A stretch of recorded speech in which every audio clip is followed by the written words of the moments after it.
PT Jasa Armada Indonesia Tbk atau emiten berkode saham IPCM bersama PT Pelindo Jasa Maritim mendukung kelancaran transshipment dan transportasi laut.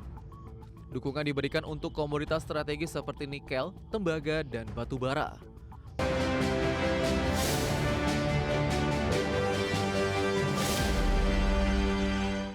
PT Jasa Armada Indonesia Tbk bersama PT Pelindo Jasa Maritim memperkuat layanan maritim untuk mendukung program hilirisasi nasional. Dukungan ini mencakup angkutan laut tunda pandu dan terminal khusus bagi komoditas strategis seperti nikel, tembaga, dan batu bara. PT Jasa Armada Indonesia Tbk atau emiten berkode saham IPCM bersama PT Pelindo Jasa Maritim mendukung kelancaran transshipment dan transportasi laut. Dukungan diberikan untuk komoditas strategis seperti nikel, tembaga, dan batu bara. Sinergi ini memperkuat layanan angkutan laut tunda pandu dan pengelolaan terminal khusus sekaligus mendukung agenda hilirisasi nasional. IPCM melayani kapal kargo komoditas energi dan mineral di berbagai wilayah strategis. Untuk batu bara, layanan diberikan di Pelindo Regional 2 Melaboh dan PT Bukit Asam. Untuk LNG, perseroan beroperasi di Tersus PT Jawa 1 Power dan PT PGN LNG Indonesia. Sementara untuk nikel, IPCM melayani Pelabuhan Weda dan Tersus NCKL di Laiwi. Perseroan fokus pada peningkatan kapasitas angkut tunda pandu dan terminal khusus.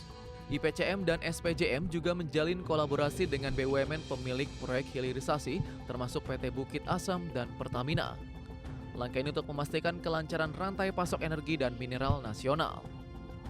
IPCM membukukan laba bersih 45,57 miliar rupiah pada kuartal 1 2026, naik 3,03% dibandingkan periode yang sama tahun sebelumnya.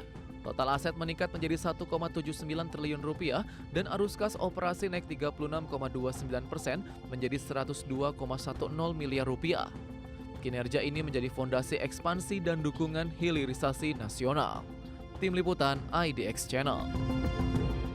Menteri SDM Bahlil Lahadalia menawarkan agar fasilitas penyimpanan cadangan atau storage minyak ASEAN dibangun di Indonesia. Nantinya storage minyak yang bakal dibangun akan berkapasitas besar dan akan menyuplai kebutuhan minyak negara-negara di Asia Tenggara. Menteri SDM Bahlil Lahadalia menawarkan agar fasilitas penyimpanan cadangan atau storage minyak ASEAN dibangun di Indonesia. Menurut Bahlil, ide itu dilontarkan tatkala dirinya mendampingi Presiden Prabowo Subianto menghadiri konferensi tingkat tinggi ASEAN ke-48 di Cebu, Filipina pekan lalu. Nantinya, storage minyak yang bakal dibangun akan berkapasitas besar. Sebab storage tersebut akan menyuplai kebutuhan minyak untuk negara-negara di Asia Tenggara. Bahlil mengaku telah mengajak sejumlah negara tetangga untuk bekerja sama dalam proyek tersebut. Kendati masih sebatas ide, Bahlil menilai pembangunan storage minyak ASEAN merupakan langkah strategis. Apalagi Indonesia sendiri sedang berproses membangun storage nasional yang saat ini studi kelayakannya sedang berjalan. Nah, ini adalah ide yang bagus. Kita membangun storage di mana aja, tapi kemarin saya tawarkan untuk di Indonesia. Kita membangun cadangan yang cukup besar, yang pada akhirnya kemudian ini menyuplai ke negara-negara di Asia Tenggara. Selain rencana membangun storage minyak untuk kawasan, KTT ASEAN juga membahas optimalisasi penggunaan potensi energi baru dan terbarukan. Langkah ini merupakan upaya untuk mengamankan pasokan sumber daya energi. Tim Liputan IDX Channel. Menteri Koordinator Bidang Perekonomian RI Erlangga Hartarto melakukan kunjungan kerja ke 3 negara Eurasia, yakni Kazakhstan, Rusia, dan Belarus. Rangkaian kunjungan kerja tersebut dilaksanakan untuk memperkuat kerjasama ekonomi bilateral dan kelembagaan dengan negara-negara mitra strategis Indonesia di kawasan Eurasia. Menteri Koordinator Bidang Perekonomian RI Erlangga Hartarto melakukan kunjungan kerja ke 3 negara Eurasia, yakni Kazakhstan, Rusia, dan Belarus pada tanggal 10 hingga 16 Mei 2026.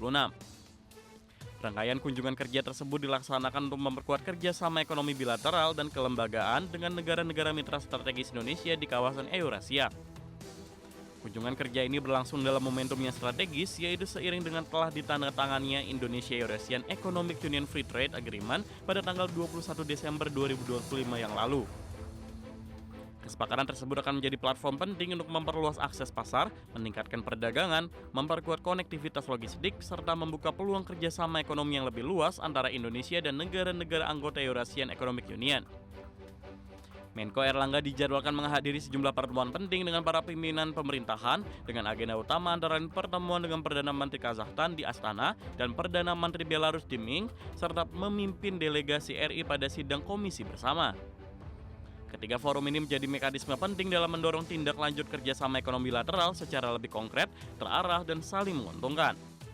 Tim Liputan IDX Channel.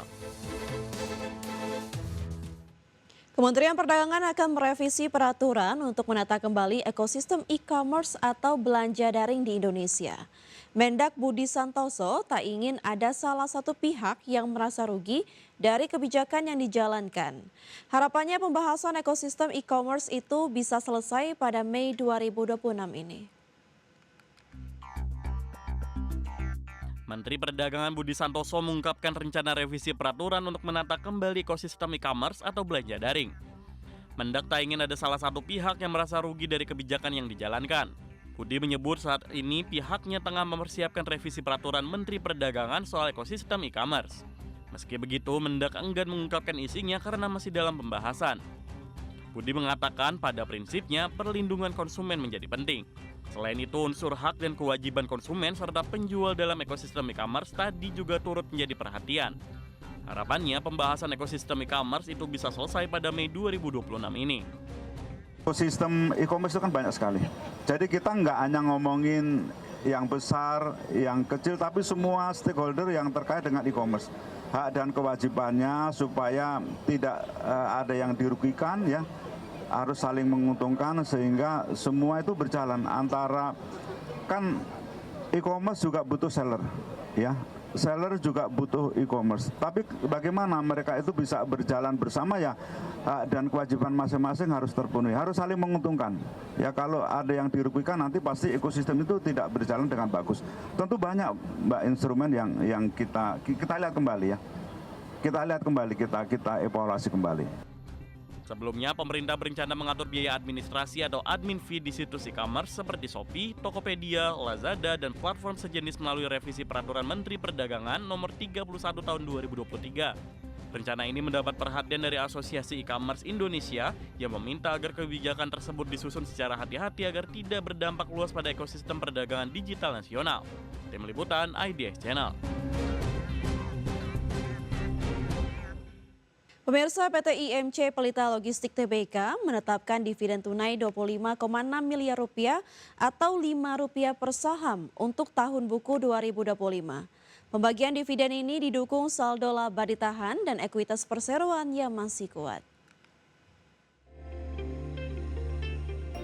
PT IMC Pelita Logistik Tbk atau emiten berkode saham PSSI menetapkan dividen tunai Rp25,6 miliar untuk tahun buku 2025. Setiap pemegang saham berhak menerima dividen Rp5 per saham. Keputusan ini disetujui dalam RUP ST yang digelar 8 Mei 2026. Dividen akan dibagikan kepada pemegang saham yang tercatat dalam DPS. Nilai dividen tercatat 4 kali lipat dari laba bersih yang diatribusikan kepada entitas induk. Laba bersih perseroan pada 2025 tercatat Rp4,1 miliar. Meski demikian, perseroan masih memiliki saldo laba ditahan yang kuat untuk menjaga kebijakan pembagian dividen.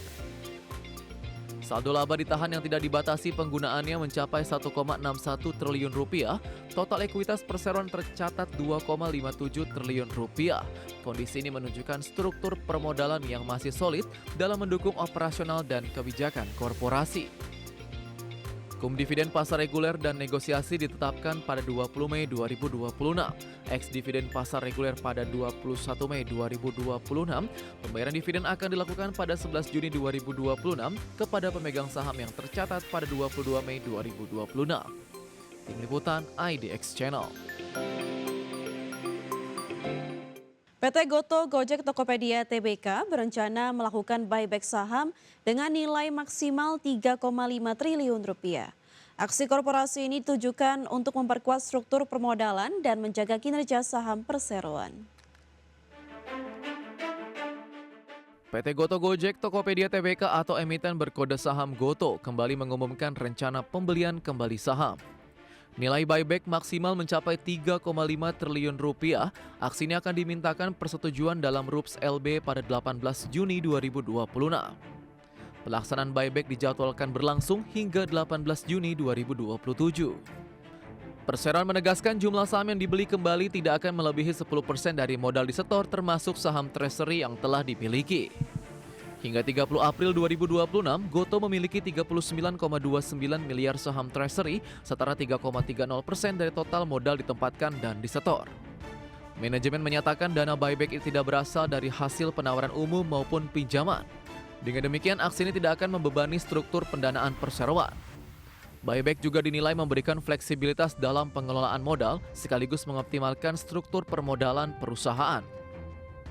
Hingga 11 Mei 2026, saham GOTO berada di level Rp50 per saham. Dalam 3 bulan terakhir, saham terkoreksi 15,25%. Secara year to date, saham GOTO turun 21,88%. Buyback diharapkan dapat memperkuat performa saham perseroan.